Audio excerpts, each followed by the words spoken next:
Yo, what's up, sports bettors? Alex here, and I have 6 player props for you today on PrizePicks, okay? So my player props are on PrizePicks, and I say this all the time. I know I say it all the time because it's the most important thing to understand, right? What makes PrizePicks interesting is they don't vary your payouts based on you selecting overs or unders, right? They're not changing your payouts based on you selecting overs or unders. So the strategy for beating them is pretty simple, right? You want to find spots like this. You can see for Kyle Schwarber. So this is DraftKings, right? Most sports books have odds. So what you're going to notice is on DraftKings, they have odds, right? And every sports book is saying the same thing. That Kyle Schwarber's over 1.5 total bases. So we're looking at the total bases market on DraftKings. All the sports books are saying, hey, his over is heavily favored, right? His over is a lot more likely than his under. So as a sharp bettor, you want to follow the data, right? You want to look for spots on PrizePicks where you can get a line on PrizePicks, and all the sports books are telling you, hey, this over is minus 140, minus 145 to occur, or the under, right? So in this case, Kyle Schwarber, his over 1.5 bases is minus 140, so the books have heavy juice towards his over, so we want to take his over on PrizePicks, right? If you can get that line on PrizePicks, you want to take the over. You don't want to take the under. On the other hand, if the under were juiced, like if we could get Jonathan India, let's say on PrizePicks, over under 1.5 bases, you'd want to take his under because the sportsbooks are telling you, hey, his under is a 2-to-1 favorite, minus 200, 2-to-1 favorite. So long story short, you can see right here, there was a lot of value actually on Jock Market. So this is a platform. I haven't signed up for it yet. I probably should because there's a good amount of value on it, but it works almost identical to PrizePicks.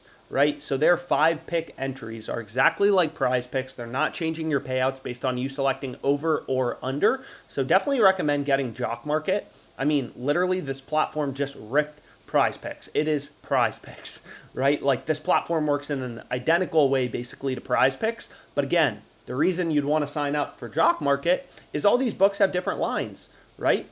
This line, Kevin Kiermaier, is a profitable play. You can get his over half of a hit. So all the sports books have Kevin Kiermaier to get a hit as a pretty heavy favorite, right? So this would be a great play to include on Jock Market because Jock Market, they're not changing our payouts based on us selecting overs or unders. But if you only have PrizePicks, this play isn't available to you.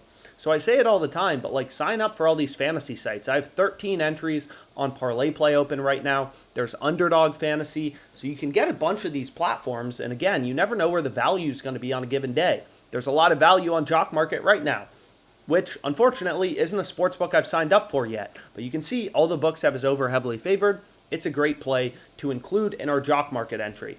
But long story short, keep going and you're going to see Evan Rodriguez, right? All the books here have his under heavily favored, around minus 140. So this is a great player prop to include on PrizePicks. So this tool I use pretty frequently is called the Positive EV tool. And what I love about this tool is there's no BS, right? It literally just scans tens of thousands of lines from PrizePicks. It reads in all this data. It reads in all the odds from sports books and shows you where there's value, right? It shows you these spots, right? You can look around and you can find these plays manually. But what this tool does is it consolidates everything. It's updating millions of odds in real time to show you, hey, here's a spot where sportsbooks have an under really heavily favored, and you can still get this play on PrizePicks. So the under's a lot more likely to occur. Again, PrizePicks, they don't change your payouts based on you selecting overs or unders.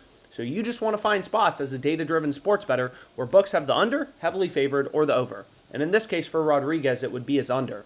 So another tool you can use is called the fantasy screen. So this tool does a pretty similar job to the EV tool. It just quantifies what is the probability of that play hitting, right? So I've broken down the math behind PrizePicks before, but basically in a 5 flex, you have to win 54.2% of your plays to be profitable long term. That's it.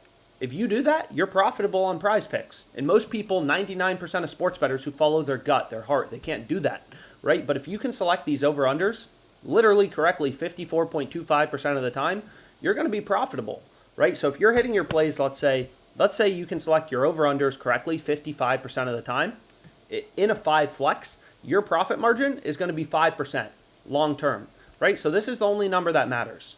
On the other hand, if you can only win your player props 53% of the time, you're losing 47% of your over-unders, your ROI is going to be negative 8%, 7.94%.